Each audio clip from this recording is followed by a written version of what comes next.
Hi everyone, welcome to episode 3 of the Junket Folder. This is a bonus episode. So if you've seen part 1 of this episode, you'll see that my guest this week was Rochelle Davis. I've decided that I'm going to just quickly fill you in on some things before we get into this video. So this portion of the interview was filmed a couple of hours after we had started our interview because we had to have a tea break and we were just chatting for the longest time before we were recording, and we just thought we have to go and hydrate and have a pee break and all that fun stuff. But Rochelle very graciously came back and answered my questions about The Crow, which is definitely one of my favourite movies of all time. I didn't even know it had existed until last year during the pandemic. So thank you, Cameron, for that. You do get thanks in this video, but I thought I'd add another one in there just in case you don't think I do. For people who submitted questions on Facebook for Rochelle, Rochelle answered as many questions as she could. Some of the questions were not added. That's just because they've been answered previously. But I hope that you enjoy this video. I hope that you enjoy watching this interview with Rochelle. She's so funny and sweet and beautiful and just has the best stories to tell about Ernie Hudson and some amazing stories about Brandon Lee that I didn't think I would be so lucky to hear about, and I know that you guys are going to really enjoy this. So I didn't film an intro for this part of the video, so we're just going to jump straight into it. And our interview is actually filmed at night and it's pretty dark and we're both wearing black, so it kind of fits the mood. So you're about to, the light's about to disappear, so let's just jump straight into the video. People once believed that when someone dies, a crow carries their soul to the land of the dead. But sometimes, just sometimes, the crow can bring that soul back to put the wrong things right.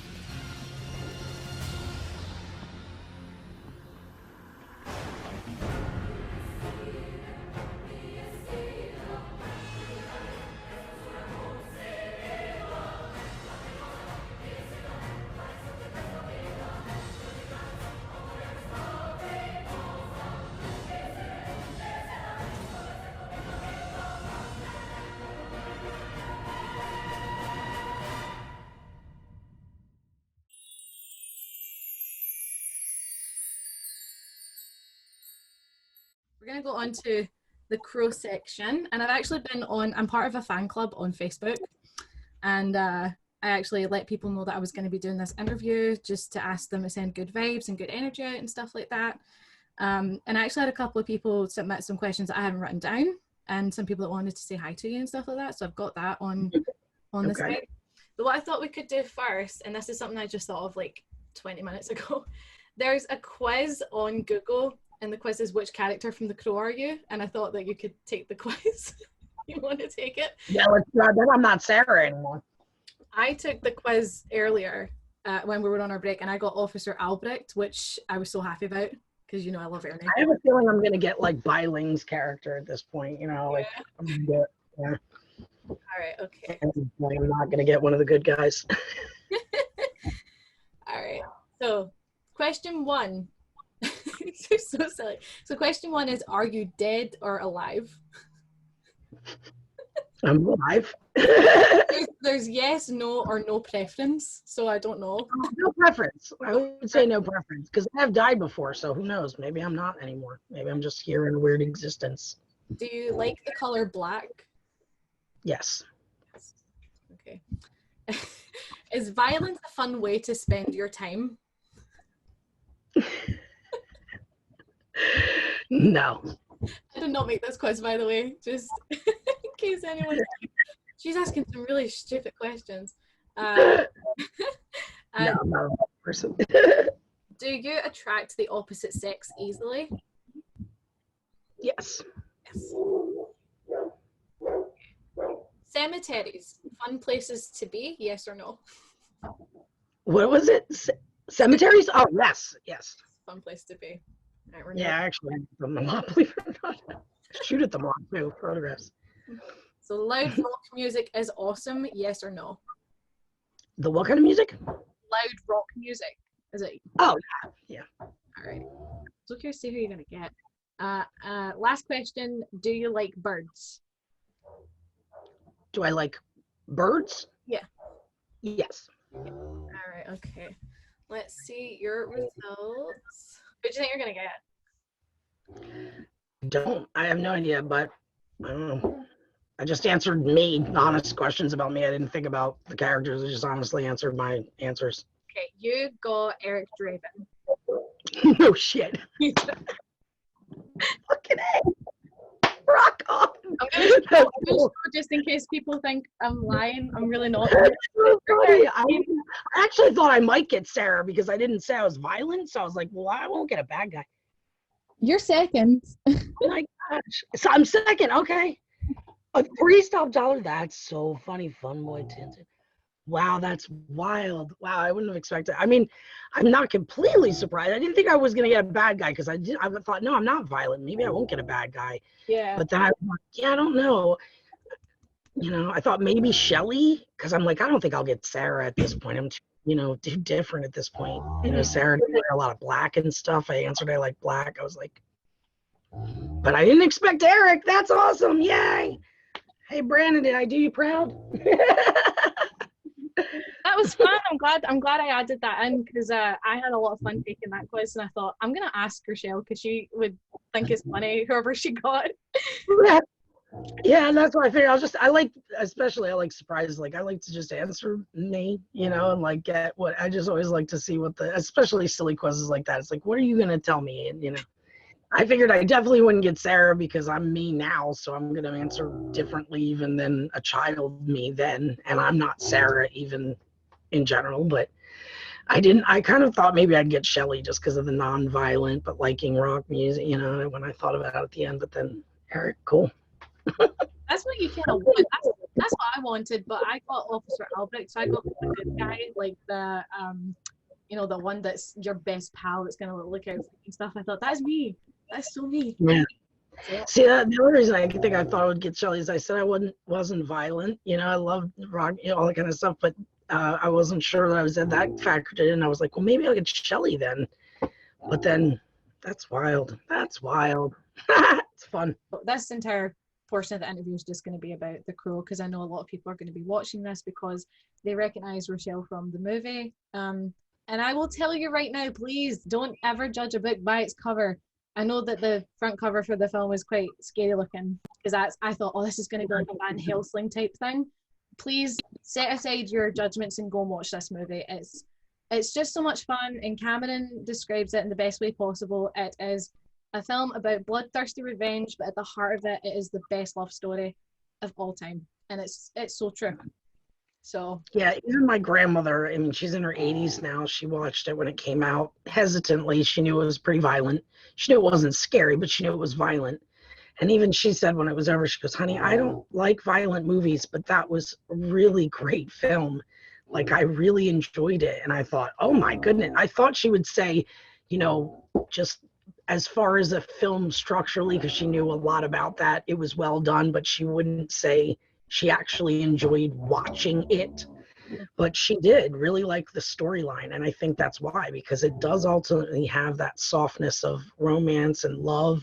And that's the core that you can get past all that other stuff, even if that's not your style. And like you said, a lot of people look at it and think maybe it's scary or has that, bloodthirsty looking, and it's really not. It's just more revenge and, because of love. My first question for you is, what were your first and last scenes to shoot on the film? Okay, so and I actually do remember my last, I don't remember my actual last one because when I went back, it was really, devastating and whatnot. But I do remember the last one the night it happened because of that. The first one that I filmed was the scene in the bar when I walk in and my mother and her boyfriend are kind of all over each other, and I walk up and just kind of give them attitude. That was the very first scene I ever shot. And the very last scene I shot, you wouldn't really know exactly where it was because it's a B-roll, B camera unit. So it was just one of the scenes where I would have been struggling in the hole. I actually didn't technically film it at that moment because they didn't have the harness to put me up on the cables and hang me, and they wanted me to do it without that and just have like the blown up thing below me, but the building was 40 feet high. And I was like, that's not happening. Like if I miss that thing or it deflates to, it's not happening. I'm not doing it. It's not safe. You need a harness. That's why you guys use it. So I had gone back to my room to wait for the harness when we got the news about Brandon. So I do remember that being my last scene that I shot before we left set after that. But I honestly don't remember the last scene because when we came back, it was just so, everybody was just trying to keep their head on about getting it done for him that I couldn't honestly remember, but yeah, I do remember that. That's always something that I like asking actors, is just because then I'll go watch it and I'll be like, that was your first day. And I really like that because you had that really fun line of somebody already bought me dinner, the police, and then you just walk away like you're like, he took better care of me than you did, and I just thought it was really cool. I thought you had a good set of one-liners in that. Which was nice. I think a lot of people get shocked about that scene being my first. They say, you were really good in that scene. I'm like, did you not think that I was hired because I was, like somebody who could handle the role? Like they didn't go, we're going to throw her in there and she doesn't know what she's doing. Like I knew what I was doing. I went in there very able to handle, the only thing that was a little different is I did mostly stage work. So when I went in there and there was all these cameras and they're on rails and stuff, and then there's all these other people in the scene because this particular scene was a bar scene, so it felt a little different. And I'm entering from the back lot, which is essentially empty, into this, and it was just like this whole kind of feeling of differentness. But as soon as I did it, like the first 2 takes, I was like, oh, I got this. And then we moved right along. And then we went from the back lot to the actual place where the scene was in the studio, and it was like, oh, I know what this is. This is just a stage with cameras in front of me, and we do it 7,000 times, and that's like rehearsal, but you're on the whole time. You have to do it right every time. Just a side note, guys, the Rochelle's pet pig is sleeping. So that's the noise that you hear. It's no one's sleeping. He's actually walking around making noise because he's chewing on stuff. If he was sleeping, he wouldn't be making that noise. So I apologize for my pet pig in the background, but he's chewing on his rope and he's very happy, and that's what he does when he's happy. Do you keep in touch with any of your co-stars from the movie? Most of them, yeah. Yeah. Yeah, and now actually a few people.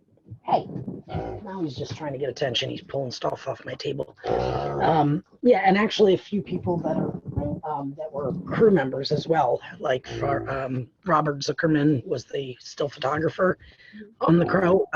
He's one of the closest friends I've had in my life.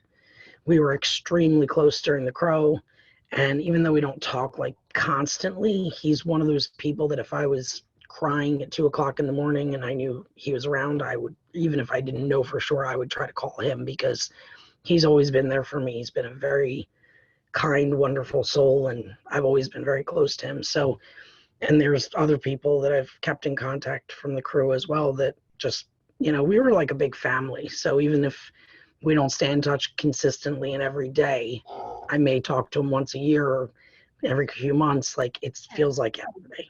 It just feels like you haven't spent any time apart, which I think is, I've heard a lot of people say that if they get together for panels or conventions, sometimes they go years without seeing or hearing from each other, but there's no bad blood or anything. It's just life gets in the way, there's work. But when you do see each other again, it's so lovely, and it's so and they remind you of what you said the last time, and I like to think that you all kind of keep in touch. So I think that a lot of fans like to know that they're all still good. There's no one that you don't, you don't have. I think in this particular film, it was even more of a kind of fused bond between all of us because we all had a loss, an extremely tragic loss. And so we bonded even more tightly than I think any other cast and crew would have, because how can you not? You went through a traumatic tragedy all together and suffered through it and got through it, and then went back and filmed together and got through that and saw the finished product. And now still some of us see each other in real, Michael Berryman, I talk to really often. He's one of the people I talk to at least once a month, if not more. Still a very close friend of mine. He's a wonderful man. I love him. I consider him like family. Like just such a good person, you know. And when I see him in person and I hug him and pull him close, like I feel his heartbeat, and it's like I can bring myself right back to those moments when I felt him as a little girl, you know, and give him a hug. And that's incredible, those kind of connections. It's like none other, you know, because we did suffer something together, and that's something only those people can understand with me, you know. And the other cool thing is they all treat me still like they know I'm an adult, but they still talk to me and treat me very much like I'm a 12-year-old child. And it's kind of cute. It's kind of endearing because they all treated me like they were older brothers or uncles or father figures all the time. And that's never changed. Ernie Hudson, every time I see him, we go out to dinner. We talk about our lives, our families, how are things. He wants to catch up about life, not work, life. You know, what are you doing with your life? How are you doing? How is your son? And, you know, it's like he feels very, you know, just responsible to make sure I'm okay. And it's cute. It's like he still sees me as this little girl. So it's very endearing, you know, especially being a 40-year-old woman. I'm like, oh, I still have these big guys who care for me. Tony Todd, I call him like my gentle giant because he's just this big dude that everybody scared of. He does all these scary movies. He's the sweetest guy in the world. He's a big 420 head that just gives you giant hugs and is just the sweetest, nicest person. I love him. Like I said to you previously, with names I kind of struggle, but was that the guy that was in Candyman? Yeah, he played in Candyman and a bunch of other films. Scared me so much as a child, and I needed to hear that he's actually a nice, gentle giant because he. Oh my God, he wouldn't even. He had so many trouble like just squeezing me for the scenes he had to kidnap me. Like I had to argue with him and be like, Tony, grab me harder. I can handle it. I'm a tough girl. And he's like, I don't want to hurt you. Like that kind of guy. Like he's just the parts he plays don't reflect who he is. A lot of times that is the way, you know, the case. But a lot of those guys are like that. And Michael Berryman, he was in a bunch of movies. Hills Have Eyes. He started with Weird Science. He's just an incredible actor and just incredible intelligence. You know, they're all just incredible people. So I'm sure that all of your scenes that you shot with Ernie Hudson were great, but was there a scene in particular that you really enjoyed shooting with him? I think that we had a lot of fun with the hot dog stand, you know, and it was the three of us. So it kind of, you know, the dynamic was even more fun playing off all of us playing off each other. Yeah, I mean, we always had fun together, but I think that scene in particular was just super fun because I got to have my little bit of attitude and he got to play off of that and have his attitude. And that was fun for us. We both enjoyed that, you know, getting to show our style, our acting. And He seems like it. One of my favorite scenes was when you were on the skateboard and Eric grabs you back and you say, you didn't even slow down, you dickhead. I need to know, was that scripted or was that just something that you came up with on the spot? Let's go, you creep!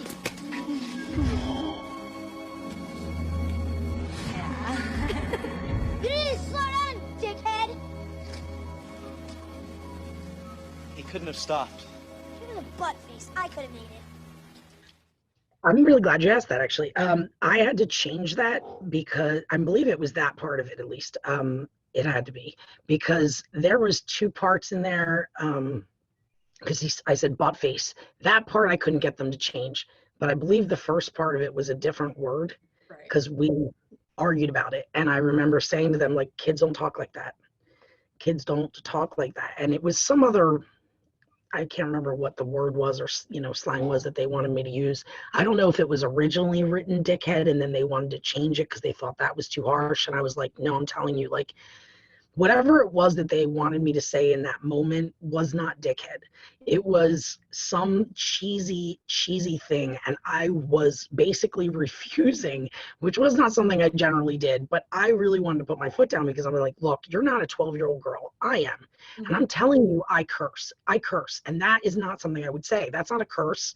That's like what you would say in front of your mom so that she doesn't know you curse. That's not a curse. Like, I'm not going to scream that in the middle of the street if I'm in the middle of the street out there. Like, that's not something I would do, and that's not something Sarah would do. I'm telling you right now. So we argued about it, and whether it was either scripted to say dickhead and they wanted to change it and I didn't want them to, or it was scripted as something else and I wanted it changed, whatever it was, we ended up getting to the point where I was like, look, I'm telling you, dickhead is what it needs to be. Like, it needs to be harsher, because that's what a 12-year-old would do if adults weren't around to hear it. They don't care. And they finally agreed to that, but then they wouldn't change the second one from butt face, because I'm like, that's stupid too. Butt face. I'm like, nobody, that's what I said. I'm like, no 12-year-old says butt face. I'm telling you right now. Can we say asshole? Like, you were an asshole. I could have, like and their thing was that they thought butt face was less harsh towards Brandon because it was Brandon. And I'm like, but you don't understand. She doesn't know that. And they're like, yeah, but later you're going to find out. And I'm like, yeah, but that's not the point. She doesn't know that. So, like, what is it if she doesn't? So, like use a less harsh word than asshole, but they just wouldn't change it. So I ended up being butt face. And I still disagree that it wasn't something a little girl would use. Yeah. But at least I got my right to say dickhead, because whatever they had come up with, it was terrible. I don't even want to remember. Was not something I would have screamed out to a car. It just wasn't. I hit you from coming so That's fast down the street.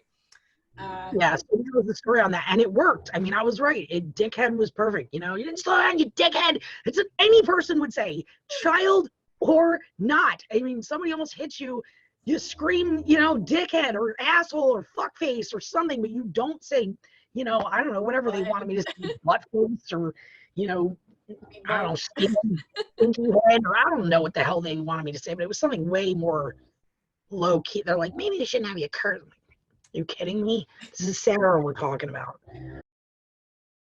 I read somewhere that you came up with the look of your character, and you even suggested shaving the back of your head. Was that true, or was that something that? Well, I can't be the one to claim the clothing. That was all Ariana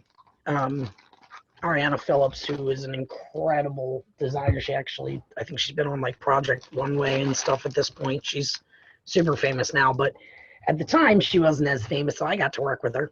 But she was really the mastermind behind like Sarah's clothing. I mean, I got to be there and try everything on and have my 2 cents about it, but ultimately she was a powerhouse. She was like, take that off, put that on, no, add that, no, put that together. Like, she really was she was a creative mastermind about Sarah's clothes, and she really knew what she wanted, and she made it happen. So I don't really feel like I had much of a say in that, other than this doesn't feel very comfortable. I don't think this would be good to work in, stuff like that.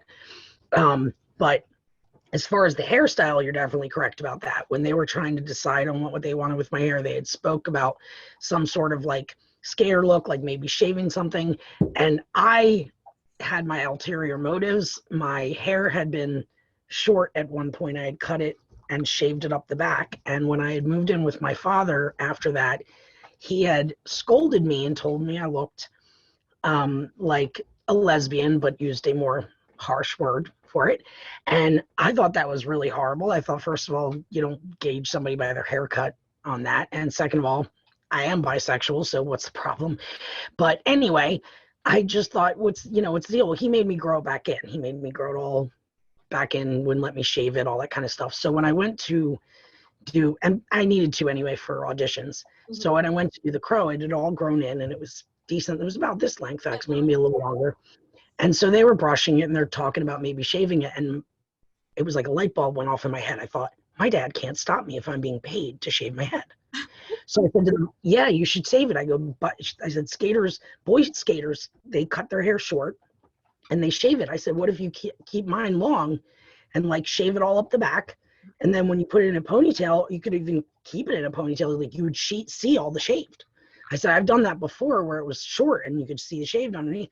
And she was like, that's a good idea. It's like a female version of the boy skater cut, like long, but like shaved up the back. And I was like, yeah. And then the other girl next to her went, what if we did the sides too, like the boys?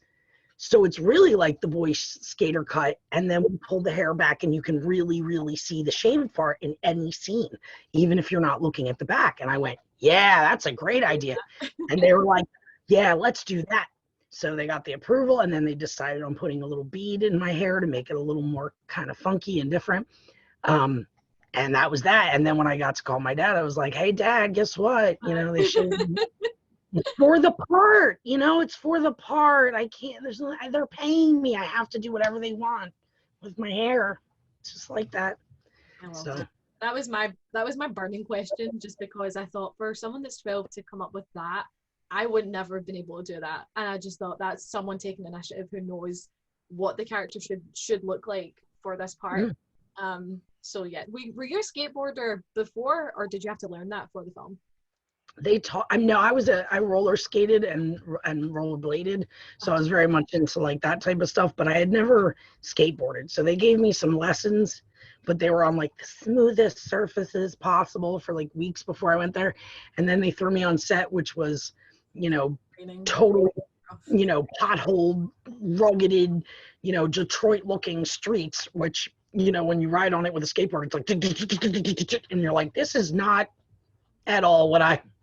So the stunts are all done by a boy. Like all that cool stuff you see is not me. If you don't see my face and it looks awesome, it wasn't me. But I know how to flip it. That was all me. I did all that cool stuff. So It Can't Rain All the Time, I read somewhere, is a book that you were writing. Do you have a release date for the book, or have you stopped working on it? Do you plan on finishing it?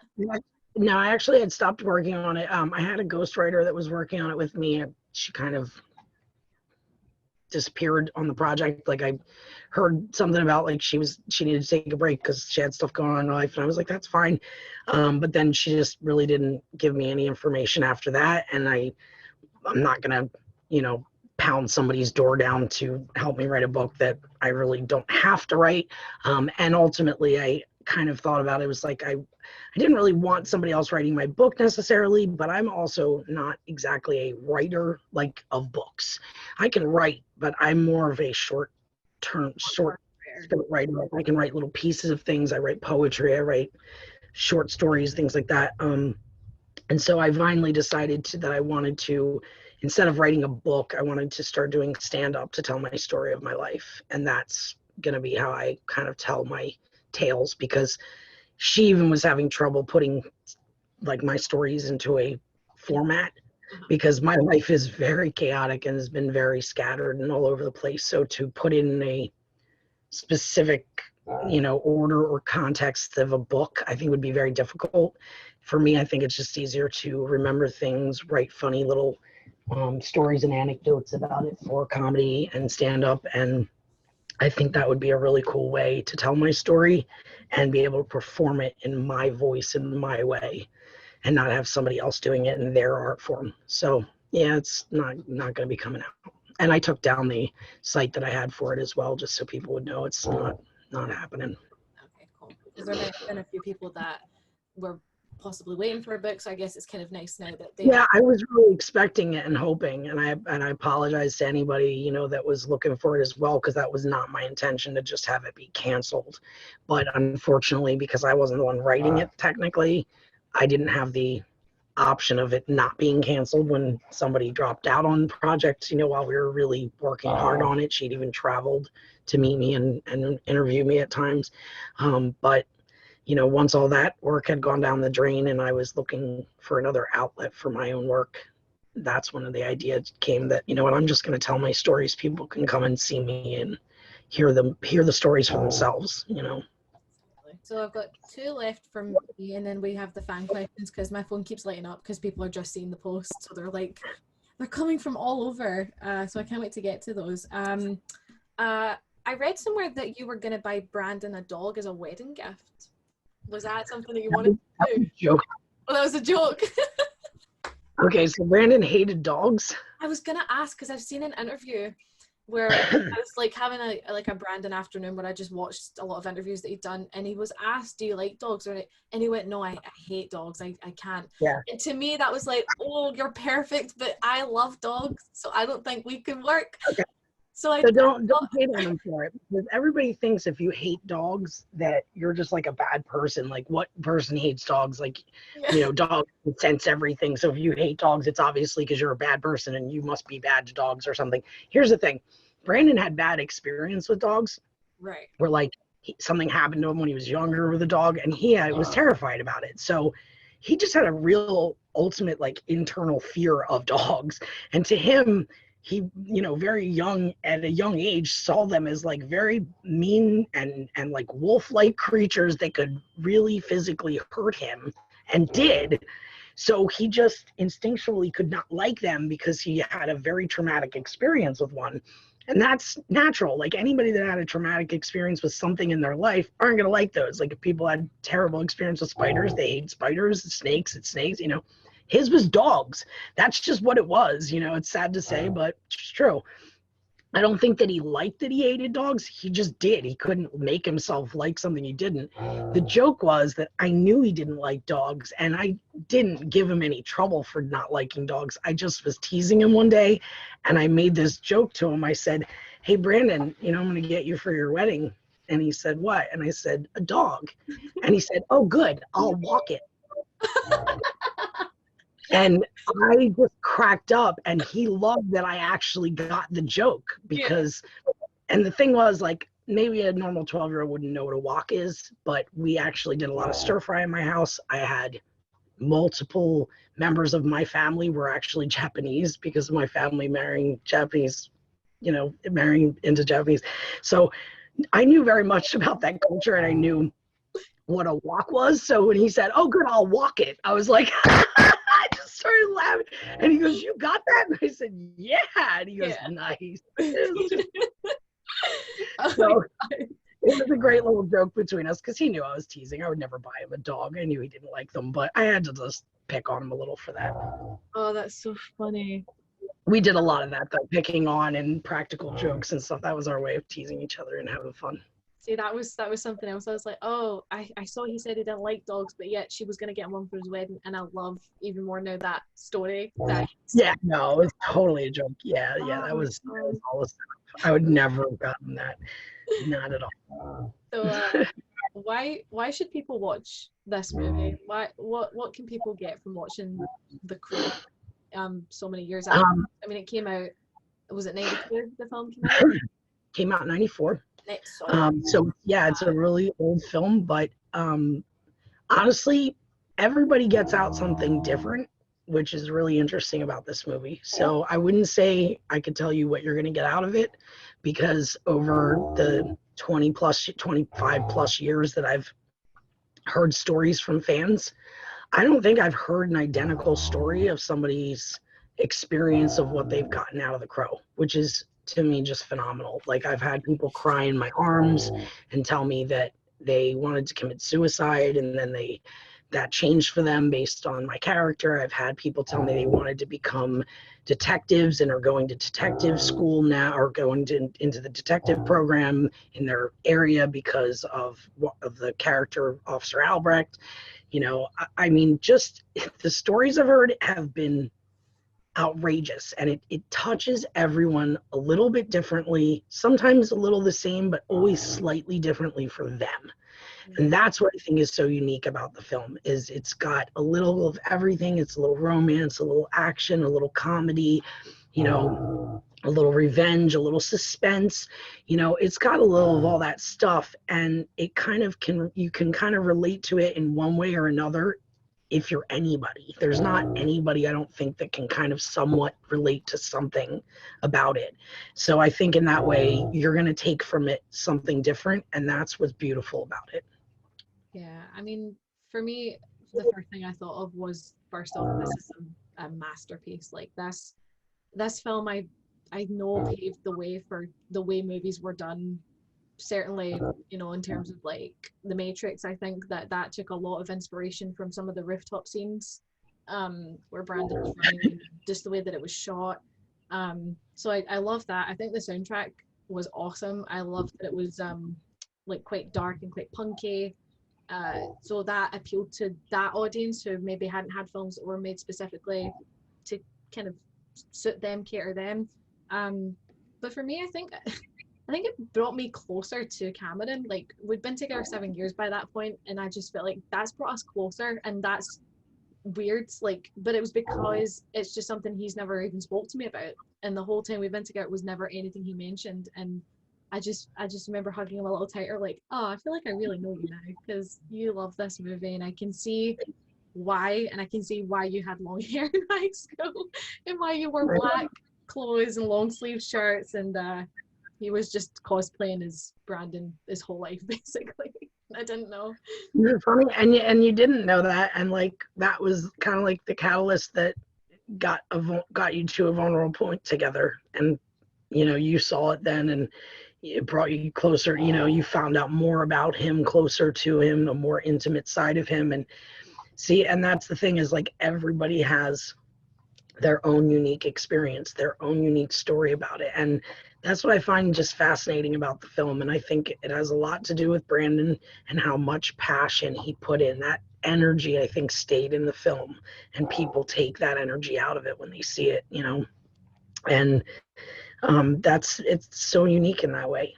People see it and they just have their own unique experience, and it stays with them. It's like even if they haven't seen it in years, like, oh, I remember that always stuck with me because of this, or I always had this friend that we watched that together. It's always a story. It's always, Always an experience. All right, let's move on to the fan questions, because they're piling in, so I'm going to have to be selective with some of these. So if I don't pick your question, guys, it's just a timing issue, because I'm very aware that I've been talking to Rochelle for a long time. She might be like, oh, hurry up, go away. Okay, so this question comes from Jean Alex Backman. Always wanted to meet her. Could you ask her how her role as Sarah in The Crow has impacted her life until this day? Greetings from Sweden. Oh, greetings back. Sweet. I'm a bit Swedish, I've heard, but the way it's impacted me is good and bad. I have a lot of wonderful fans, and that's incredible, and it's a good jumping off point for getting back to work when I want to and such. And it also has had some bad impacts, because after a tragedy like that, it's really hard to grow up as a little girl, turn into a woman, and then be a woman and have a child and become, just have a life and things like that, when you constantly have people somewhat following you or looking into you. You're not really all that famous, but you're a little bit famous. And it's hard, you get the creepers and the weirdos and the stalkers, and I've had it all. But there's still that balance of there's like the really wonderful fans out there, and people that have become my friends over just meeting through that. That's the start of becoming, I am a fan, and then we've had so much in common, we become friends. So I wouldn't give it up because of the bad things. It's just there's good and bad, but it just is at this point. I've learned, it's not something that's ever going to change. I've been me after the film longer in my life than I was before the film. So it's just something I've learned to just live with and, roll with the punches. So that's a great question, John. Thanks for asking that. Okay, this question comes from Sean C. Rumskuk. I'm so sorry if I'm saying that name wrong. Good afternoon from Northern Alberta, Canada. Was there anything, either an intellect or emotion, that you have taken with you through your life from this movie? Well, I have post-traumatic stress from many different things, and one of them was that film. So that stayed with me for a long time, till still. And that's one of the things that's an open trauma for me. So yeah, that's something that stuck with me, and it comes up quite often because I obviously have a fan base, and I have, times that I talk about it pretty often, and it comes up more often than any other trauma that I've dealt with. So that's something that, sadly, that's the most prevalent thing that's had to stick with me throughout the years, is the fact that I lost my friend, and that's something that gets revisited constantly in my life, sadly. Greetings from Italy. Sorry. So she asked, what was it like to work with Sophia Shyness? Did you have to do like a chemistry afternoon? I'm guessing she means chemistry day to film those scenes of you guys just kind of hanging out and stuff. Oh, well, Sophia was wonderful. I mean, she's a very sweet woman. Gorgeous, of course. You just look at her and go, wow, you're pretty. But yeah, she was really, really kind. She was very much, the kind of an older sister type of character in, real life with me. Just very sweet and delicate and nice when we spend time together. There's actually a picture of me sitting on her lap, Yeah. staring at him and listening to him talk, because I was always fascinated by him and wanted to talk to him, but she was very like cuddly with me and stuff. So but yeah, when we filmed those scenes, we had a lot of fun. I mean, we were acting and doing that, but we ended up getting so into it that the pillow fight we had was legitimately a pillow fight. But we were not playing that. That was really a pillow fight. We were really hitting each other with those pillows. But we did. We had a really good time, together. We didn't ever have any conflict or issues. Like, we just had fun together, and she was very sweet.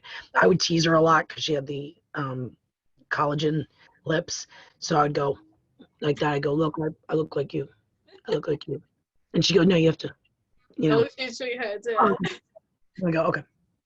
And she go, that's it. And I said, "That's pretty." And she said, you're prettier. She's so good. She seems really sweet. She seems really, She really is. lovely. Absolutely a sweetie. They all were. Biling is just absolute sweetie too. She seems horribly mean in that, but she's an absolute just heart of gold.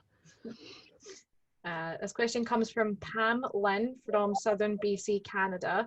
And Pam wants to know, what was your favourite scene that you shot for the movie? I think I can guess this one. It was the cemetery scene, wasn't it? With you were sleeping on the grave. Mm-hmm.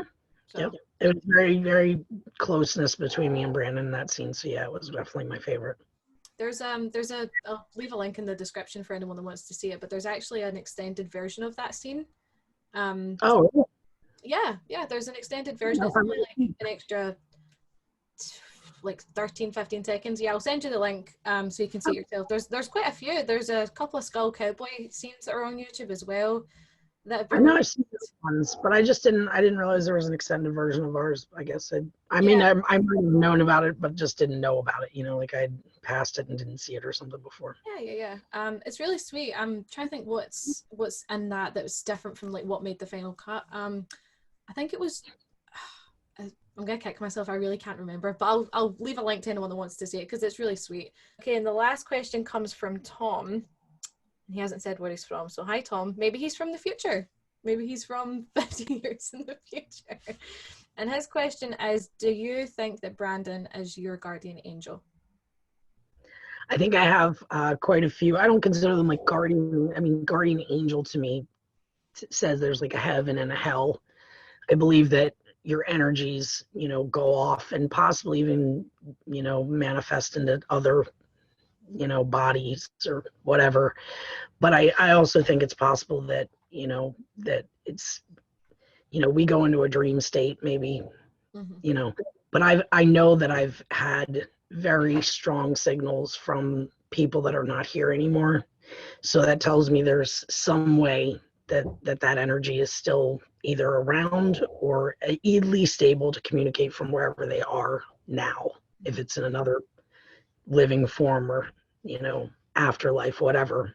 Because I don't claim to have the answers, but I do know what I feel and what I see and what I hear. And I've had a lot of signals from people when they've passed, and some of those are from him. So I believe he's one of the energies that have left this earth that I feel still contact me when it's necessary. I'm not one of those people that's like, I think he's always around. No, I don't think he's always around. Like, I think there are times when then like it's necessary that I think his energy reaches out to me, and they're very important times. And that's when I feel him come and talk to me. And I've had my grandfather, my aunt, when she's passed, she even said before she passed, I'll be there when I pass, because she was very spiritual like that about things like that with me. So I think I have several. And I think he's definitely one of them. And I think he has more than one person to take care of than me. So I don't feel like I'm arrogant about it. I think that there's multiple people that he looks after when he does check in. So yeah, that's my theory on that. Because I remember there's no more questions or anything. This is just something that I wanted to kind of put out there, because I know not a lot of people might be like an audiobook reader or whatever, but Brandon's sister recently came out with a book about Bruce Lee. It's called Be Water, My Friend. It's actually a very amazing book, and I've learned a lot about Bruce Lee. she really doesn't talk about Brandon a lot in the book. It's more about her dad's philosophy and stuff like that. But in the book and in one of her podcasts, she does do a quick section on her brother because, you know, she knew him longer than she knew her dad. But she says that when she's met with Crow fans, she's always telling them, you know, what you saw in the film was a dark character, was a dark person, and that is not who Brandon was at all. He was a prankster. He was funny, very emotional, quite bohemian, and just a light person. So it was nice to hear that from her. And I just wanted to know, because you knew him personally, would you agree with I'll me? give you the perfect story for that, actually, because he was not at all. She's absolutely 100% accurate about her brother, as in my experience with him, and I didn't know him as long as she did. But absolutely what I experienced is what she said. And I'll give you my example. I worked with him for tons of months, and it was hours and hours upon hours every day. We worked sometimes 16 hours a day, and we would do prank stuff and jokesters, sit around the fire and just make laugh and talk and joke. That was his personality. He didn't like having to get into that dark character, but he did it because he loved his job. One day I was on set. It was actually the day we were just talking about when I filmed the scene with Shelley doing all the flashback scenes. He had to do his flashback scenes right after me with her. So I was getting finished up my scenes, and I was talking to, the director and whatnot. I hear boom, boom, boom, boom, boom, boom, boom, boom up the stairs of the loft. And before I even get to turn my head to turn around, I start to spin around. I don't even see him. I turn my body, and I get picked up by Brandon, spun in circles, and all I hear him say is, "I get to be alive today. I'm a living person. I can be alive in these scenes. I'm alive." And I was like, "Yeah, I know." And I'm laughing, and he's laughing, and he's just spinning around, and he's so happy. I can feel the energy off him, and he puts me down, and he's just got this big smile on his face. He has no makeup on. His hair's down. He's in his regular clothes because he's a live person in this scene, just doing flashback scenes. And he was so freaking excited about it because it was the one day he didn't have to dress up like a dead person and be all angry and vicious. He got to show himself, his personality, his funness, his laughter, his soft side, his lovingness. And that was when they shot the scenes of him going up and showing the candles and stuff. Yeah, and doing the cute scenes of him, let's go out to dinner, I can't cook, and all that cute stuff. That was then, because that's him. That was that cute, soft personality of his. It was Eric, but that was more of his nature to be that. Mm-hmm. So loved that. And that captured, why, that was a character. He played Eric Draven. That was a character, and he loved his job. So he was good at it, and he could convince you that's who he was, but that wasn't Brandon. If you knew Brandon at all, you knew that was not even close to who he was. So that was my interview with Rochelle Davis, and as you guys can see, I have got candles lit, I have lamps on, because we've just been having the best chat, the best interview. Rochelle, thank you so much for being here today and for answering all of my questions and for answering some fan questions. I know that this video is going to mean a lot to so many people because this movie and your character meant so much to so many people. So I just want to say, as a fan, thank you so much for being here, and I really cherish this moment and I love it, and every time I watch the film from now on, I'm just gonna be like, that's my friend, that's Rochelle, she likes tea. Sure, absolutely. It was really wonderful to be here. I'm glad I got to do it, and I'm really, it makes me happy to make people that love The Crow happy. Honestly, they're the best people in the world. So thank you for having me. Honestly, it was a pleasure to be on your wonderful little podcast thingy here. It's wonderful. You're a great person, and I'm glad that we're friends now. We can do tea. I don't have my teacup. I took it away. Oh no, wait. I got it. Wait, no, I do have it. I've got it. You put it in weird hiding spots. I put it in a hiding spot. I've chucked everything in here. So thanks so much for watching, guys. Please don't forget to like and subscribe, and please continue to be safe out there. Wear a mask, socially distance wherever possible, carry hand sanitizer, remember elbow hugs. Don't touch other people. Just Air high fives from far away. Yep, high fives from far away. Just continue to be safe out there, and I will see you guys in my next episode. Bye. Air kisses.